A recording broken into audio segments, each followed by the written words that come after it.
وروي أن الحسن بن علي والحسين بن علي رضي الله عنهما خرجا في يوم ومعهما ابن جعفر رضي الله عنه حجاجا، فسبقتهم القافلة وفاتهم أثقالهم فجاعوا وعطشوا، فمروا بعجوز في خبأ لها أي في خيمة لها، فقال لها: هل من شراب عندك؟ قالت: نعم. فأناخوا رحالهم وليس لها إلا شويهة واحدة أي شاة واحدة، فقامت وحلبت الشاه وأتتهم بلبنها فشربوا، ثم قالوا: هل عندك من طعام؟ فقالت: نعم، أذنت لكم أن تذبحوا هذه الشويهة فما عندي سواها. فقام إليها أحدهم فذبحها وقطعها، فهيأت العجوز لهم منها طعاما فأكلوا وأقاموا حتى أبردوا،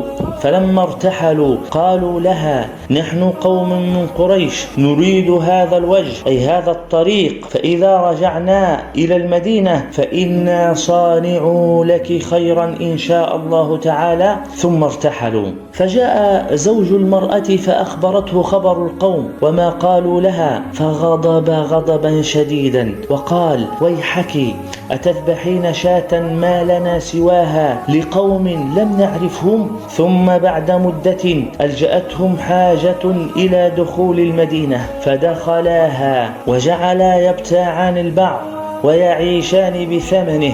فمرت العجوز في بعض طرق المدينة، وإذا الحسن بن علي رضي الله عنه واقف على باب داره فعرفها وهي لم تعرفه، فبعث إليها غلامه فدعاها إليه فقال لها: يا أمة الله، هل تعرفينني؟ قالت: لا. قال لها: والله أنا أحد ضيوفك يوم صنعت لنا الشاه. قالت: بأبي أنت وأمي.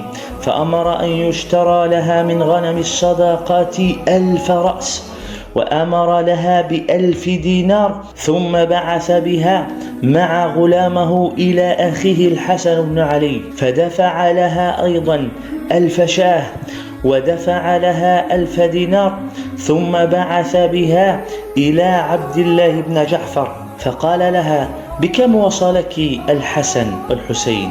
قالت: ب1000 شاه و1000 دينار. فقال لها: لو بدأت بي لأتعبتهما. ثم دفع لها 2000 شاه و2000 دينار، فرجعت العجوز ب4000 رأس من الغنم و4000 دينار.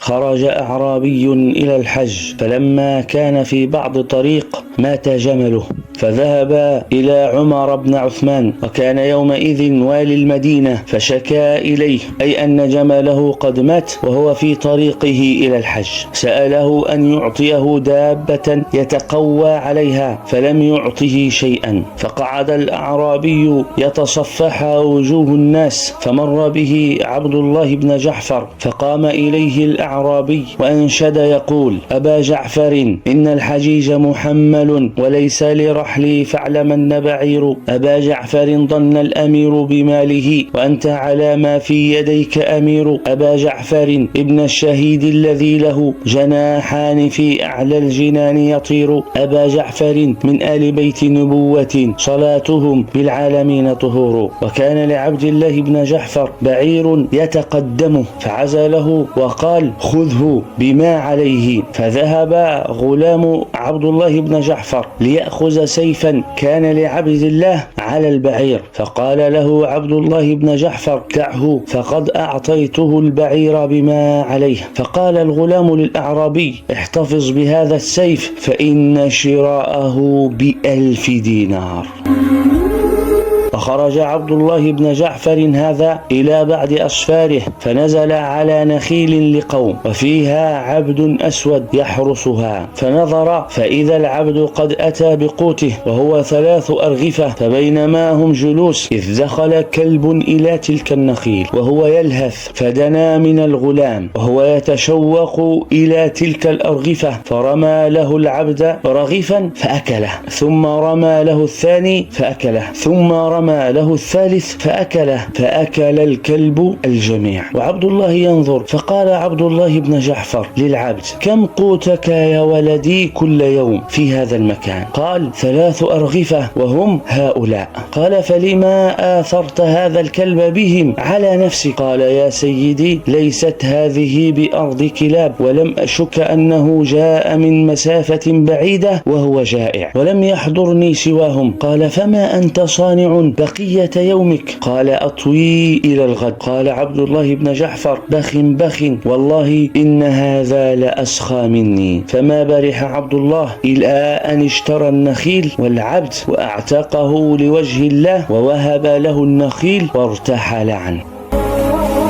ذكروا أن الأسخياء من أهل الإسلام عبد الله بن جعفر وطلحة الطلحات. وطلحة الطلحات هذا اسمه طلحة بن عبيد الله بن خلف الخزاعي، وسمي بذلك لأنه أجود من كل من كان اسمه طلحة، فهو أجود من طلحة الفياض، وقد كني بالفياض لكثرة جوده.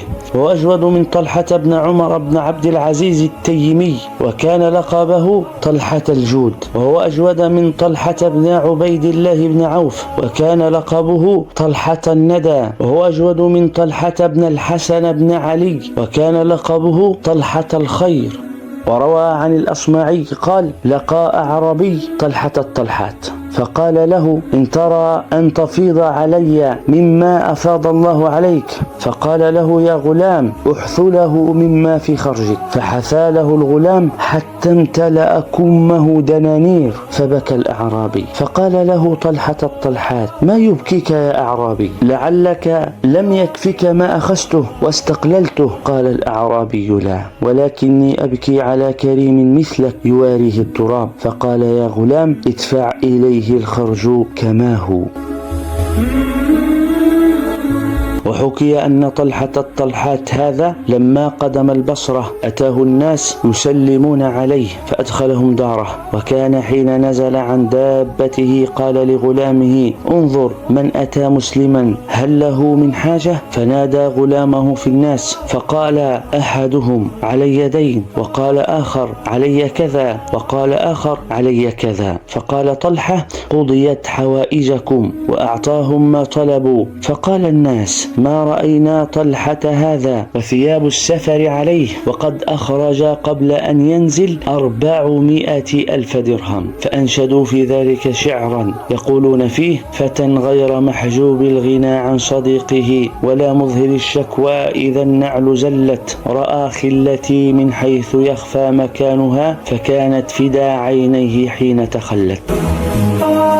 ركب خالد في يوم شديد البرد كثير الغيم، فتعرض له رجل في الطريق فقال له: ناشدتك الله إلا ضربت عنقي. فقال له خالد: أكفر بعد إيمان؟ قال: لا. قال: أزنا بعد إحصان؟ قال: لا. قال: انتزعت يدا من طاعة الله؟ قال: لا. قال: أفقتلت نفسا بغير تبيان؟ قال: لا. قال: فما سبب ذلك؟ قال: لي خصم لحوح قد علق بي ولازمني وقهرني. قال: من هو؟ قال: له الفقر. قال: فكم يكفيك لدفعه؟ قال: 4,000 درهم. فقال له خالد: إني ممدك ب4,000 درهم، يا غلام ادفع له 4,000 درهم. ثم التفت وقال: هل ربح أحد من التجار كربح اليوم؟ قالوا: كيف ذلك؟ قال: عزمت في نفسي على أن أعطي هذا الرجل 30,000 درهم، فلما طلب 4,000 درهم توفر لي 26,000. فلما سمع الرجل ذلك منه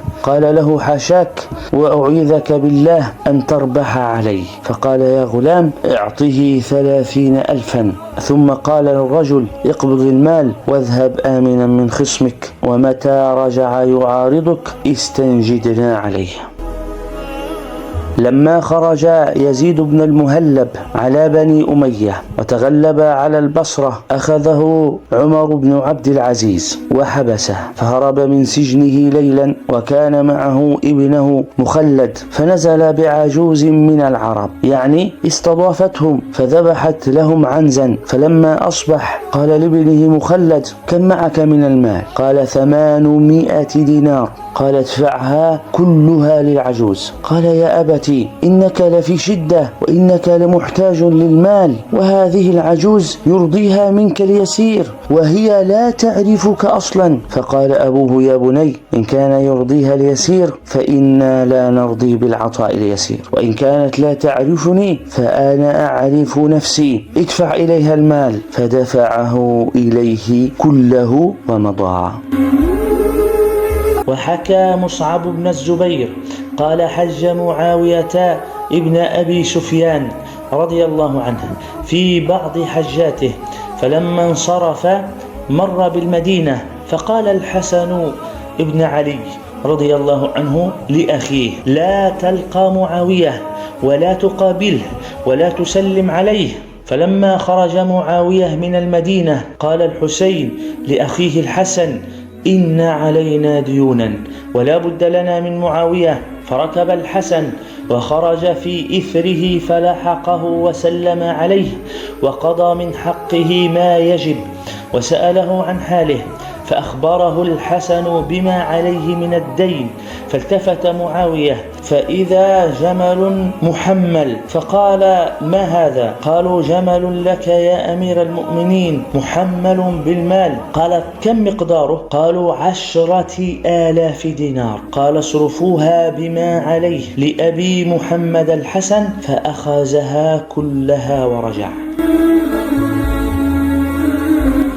وقدم عبد الله بن جعفر رضي الله عنه على يزيد ابن معاوية بن أبي سفيان لما ولي الخلافة بعد أبيه معاوية، فقال له يزيد: ما كان أمير المؤمنين يقصد أباه معاوية يعطيك؟ قال: كان رحمه الله يعطيني 100,000 درهم إذا قدمت عليه. قال: لك 100,000 ولقولك رحمه الله 100,000. قال: بأبي أنت وأمي. قال: ولهذه الكلمة 100,000. قال: أحسن الله إليك. قال: ولهذه الكلمة 100,000. قال: فحمل عبد الله بن جعفر المال وانصرف. فقيل ليزيد بن معاوية: أنفست المال وأشحفت بالخزانة، دفعت لرجل واحد 500,000 درهم. فقال: ما دفعتها له وحده، وإنما دفعتها لسائر أهل المدينة، لأنه ما يملك درهما إلا جاد به. فلما رجع عبد الله بن جعفر رضي الله عنه إلى المدينة لم ينزل عن راحلته حتى فرقها على من يستحقها عن آخرها، فعوتب في ذلك، فقال: إن الله تعالى عودني عادة وعودت خلقه عادة، عودني أن يمدني بالرزق وعودت خلقه بالبر، فأكره أن أقطع العادة فيقطع عني رب العادة. وقيل: ضاق به الوقت في آخر عمره، أي قل ماله جدا، فدعا يوم جمعة فقال: اللهم إن كنت صرفت عني ما كنت تجريه على يدي من الإحسان إلى خلقك فاقبضني إليك. فما عاش إلى الجمعة القادمة. وحكي أنه لما مرض أبو دلف كان رجلا كريما جدا، بالعلة التي مات بها أقام شهرا ملازما الوسادة، فأفاق يوما فقال لخادمه بشر: كم لي على هذا الحال؟ قال: شهر. فلما سمع ذلك من بشر بكى بكاء كثيرا وقال: أيمر علي من عمري هذه المدة لا أرى فيها أحد من الناس؟ يا بشر اخرج إلى الباب، فإن قلبي يشهد أن بالباب قوما لهم إلينا حوائج، فلا تمنع أحدا من الدخول إلينا، فخرج بشر فإذا هم 10 من أولاد أبي طالب، فأمرهم بالدخول، فدخلوا فابتدر رجل منهم الحديث وقال: أصلح الله أبا دلف، نحن قوم من بني أبي طالب من أهل بيت رسول الله صلى الله عليه وسلم، وفينا ولده، وقد أحاطت بنا المصائب وأجحفت بنا النوائب، فإن رأيت أن تجبر كسرنا وتغني فقرنا فعجل لنا. فقال لخادمه: خذ بيدي وقم فاجلسني على ذلك الفراش، ففعل. ثم قال لهم: ليأخذ كل واحد منكم ورقة فيكتب فيها بخطه أنه قبض مني 100,000 درهم. فتحيروا في قوله، فلما كتبوا الرقائع وضعوها بين يديه، فقال لخادمه: ائتني بالمال، فأحضره، وأعطى كل واحد منهم 100,000 درهم. فلما تسلموا المال قال له رجل: بالآباء نفديك وبالأمهات نقيك، والله ما لنا مال ولا عقار حتى نرد إليك هذا المال، وهذه الرقائع التي عندك ماذا تصنع بها؟ فبكى أبو دلف. قال لهم: تظنون أنها وثائق عليكم؟ لا والله، لا والله. ثم قال لخادمه: يا بشر، إذا أنا مت فاجعل هذه الوثائق في أكفاني ألقى بها محمدا صلى الله عليه وسلم في عرصات القيامة. ثم قال له: أوصل كل واحد منهم ب1,000 دينار لنفقة طريقه. ثم قال لهم: انصرفوا بارك الله فيكم.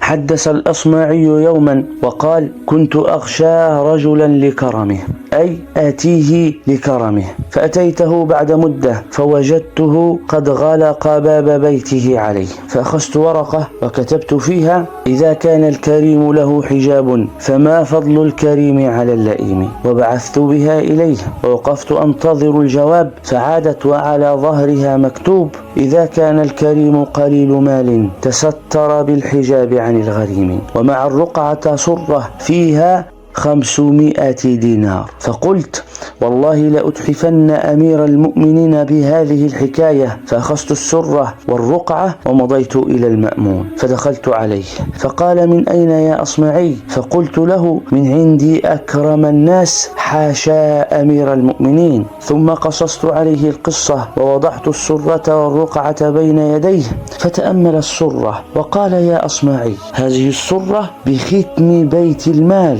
فاحضر الرجل الذي دفعها إلي. فقلت: الله الله يا أمير المؤمنين، إن الرجل قد أولاني خيرا. فقال: لا بد من ذلك. فقلت له: غير مروع يا أمير المؤمنين؟ قال: غير مروع. فعرفته مكانه فبعث إليه وأحضره، فلما مثل بين يديه جعل المأمون يتوسمه وينظر إليه، ثم قال له: ألست أنت الرجل الذي وقفت بموكبنا بالأمس وشكيت إلينا رقة حالك وكثرة عيالك؟ قال: نعم يا أمير المؤمنين. قال: وأمرنا لك ب500 دينار؟ قال: نعم يا أمير المؤمنين، وهذه هي. فقال له: لم دفعتها للأصمعي على بيت واحد من الشعر؟ قال: استحييت من الله أن أرد قاصدي كما فعل معي أمير المؤمنين بالأمس فلم يردني. قال: لله ضرك، ما أكرم خلقك وأوفر مروءتك. ثم أمر له ب1,000 دينار فأخذها وانصرف. وذهب بعض الشعراء إلى معن، وهو أحد الأمراء الأسخياء، فأقام ببابه يوما فلم يؤذن له، فقال لأحد غلمانه: ما بال الأمير لا يركب، أي لا يخرج؟ فقال له: هو في البستان مختلي بنفسه. فأتى الشاعر على باب البستان وأخذ خشبة وكتب عليها أبياتا يقول فيها: أيا جود معن ناجي معنا بحاجتي، فما لي إلى معن سواك رسول. ثم ألقاها في الماء الذي هو داخل إلى البستان، وكان معا جالسا على رأس الماء. فلما رأى الخشبة أخذها وقرأها، فأمر بدخول صاحبها فأعطاه 100,000 درهم. فلما كان في اليوم الثاني أخرجها وقرأها، ثم دعا بصاحبها فأعطاه 100,000 درهم. فلما كان اليوم الثالث أخرجها وقرأها، ثم دعا بصاحبها فدفع له 100,000 درهم. فلما أخذها الرجل تفكر في نفسه وقال: أخاف أن يرتجعها مني، فأخذ المال وذهب. فلما كان اليوم الرابع أخرجها وقرأها، ثم دعا بالرجل فأخبروه أنه انصرف. فقال معا: ما أقل قسم هذا الشاعر، لقد وجب له علي ألا يكون في خزانتي درهم إلا ملكه. إن السخاء على العباد فريضة لله يتلى في الكتاب المحكم، وعد الإله الأسخياء جنانه، وأعد للبخلاء نار جهنم. روي عن بعض بني أمية أنه ولي الكوفة مدة طويلة، وكان بها رجل من وجوهها وأكابرها، وكانت لا تجف له لبدة ولا يستريح، ولا تسكن حركاته في طلب حوائج إخوانه وإدخال السرور عليهم. وكان عفيفا في دينه وأمانته، لين الكلمة للإخوان. فقيل له يوما: أخبرنا بالذي هون عليك النصب وقواك على التعب في حوائج إخوانك وأصدقائك، وما هو الباعث لك على ذلك، ومن أي شيء هو؟ فقال: والله قد سمعت تغريد الطيور بالأصحار على الأشجار، وتجاوب العود والمزمار، وسمعت فنون العيدان والقينات الحسان، فما طربت من صوت حسن كطربي من لسان يثني على رجل قد أحسن، ومن شكر حر لمنعم حر. فقيل له: لله ضرك، لقد حشيت كرما. عرض محمد بن الجهم داره ليبيعها، فلما اجتمع الناس دفع له شخص في داره 50,000 درهم. فقال له محمد بن الجهم: قد بعتها لك، اشتريها وطب نفسا وقر عينا. قال: بماذا؟ أي بماذا أطيب نفسا وأقر عينا؟ قال: بجوارك لسعيد بن العاص. قال له الشاري: وما سيرته في جيرانه؟ قال: إن سألته أعطاك، وإن سكت عنه ابتداك، وإن أسأت إليه أحسن إليك. فلما بلغ هذا الكلام سعيد بن العاص وجه إليه 100,000 درهم وقال: خذها وامسك عليك دارك. واشترى عبد الله بن عامر من خالد بن عقبة دارا كانت له في السوق ب90,000 درهم. فلما كان الليل سمع عبد الله بن عامر بكاء آل خالد، فقال: ما بالهم يبكون؟ قالوا: إنهم يبكون لخروجهم من دارهم التي اشتريتها. فقال: يا غلام، اعلمهم إن الدار لهم والمال لهم جميعا. وقال المأمون للعتابي: سلني. فقال: يا أمير المؤمنين، يدك بالعطية أبسط من لساني بالمسألة. فاستحسنها منه المأمون وأمر له ب40,000 درهم. وخطب عبد الله بن عامر الناس في يوم عيد النحر، وكان يومئذ أمير البصرة، وكان من فصحاء الناس، فارتج عليه ولم يفتح عليه بشيء، أي وقف خطيبا من الناس ولم يستطع أن يتكلم، فبقى ساكتا ساعة ثم قال: يا أهل البصرة، لا يجمع عليكم عبد الله بن عامر بين صمت ولوم، إلا من أخذ شاة من السوق فهي له وثمنها علي، قوموا رحمكم الله. قال: فتبادر الناس إلى غنم كانت تباع بسوق قريبا من المصلى، فأخذ كل واحد منهم شاه، ووزن عبد الله بن عامر ثمنها، فكانت القيمة عن ذلك 4000 دينار.